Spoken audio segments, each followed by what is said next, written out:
Acts chapter 14. Now, it happened in Iconium that they went together to the synagogue of the Jews, and so spoke that a great multitude both of the Jews and of the Greeks believed.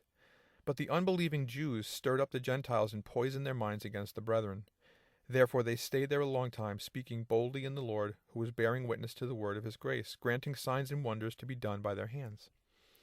But the multitude of the city was divided, part sided with the Jews and part with the apostles. And when a violent attempt was made by both the Gentiles and Jews with their rulers to abuse and stone them, they became aware of it and fled to Lystra and Derbe, cities of Lycaonia, and to the surrounding region. And they were preaching the gospel there. And in Lystra, a certain man without strength in his feet was sitting, a cripple from his mother's womb who had never walked. This man heard Paul speaking. Paul, observing him intently and seeing that he had faith to be healed, said with a loud voice, "Stand up straight on your feet." And he leaped and walked. Now when the people saw what Paul had done, they raised their voices, saying in the Lycaonian language, "The gods have come down to us in the likeness of men." And Barnabas they called Zeus, and Paul Hermes, because he was the chief speaker.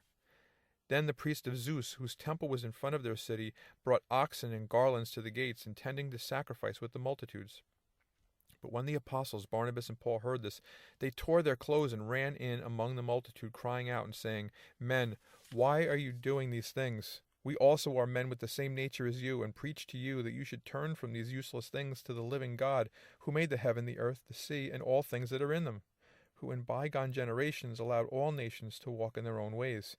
Nevertheless, he did not leave himself without witness, in that he did good, gave us rain from heaven and fruitful seasons, filling our hearts with food and gladness."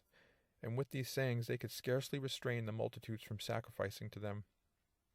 Then Jews from Antioch and Iconium came there, and having persuaded the multitudes, they stoned Paul and dragged him out of the city, supposing him to be dead. However, when the disciples gathered around him, he rose up and went into the city, and the next day he departed with Barnabas to Derbe. And when they had preached the gospel to that city, and made many disciples, they returned to Lystra, Iconium, and Antioch, strengthening the souls of the disciples, exhorting them to continue in the faith, and saying, "We must through many tribulations enter the kingdom of God." So when they had appointed elders in every church, and prayed with fasting, they commended them to the Lord in whom they had believed. And after they had passed through Pisidia, they came to Pamphylia.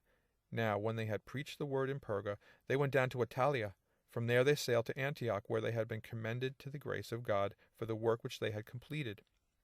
Now, when they had come and gathered the church together, they reported all that God had done with them, and that he had opened the door of faith to the Gentiles. So they stayed there a long time with the disciples.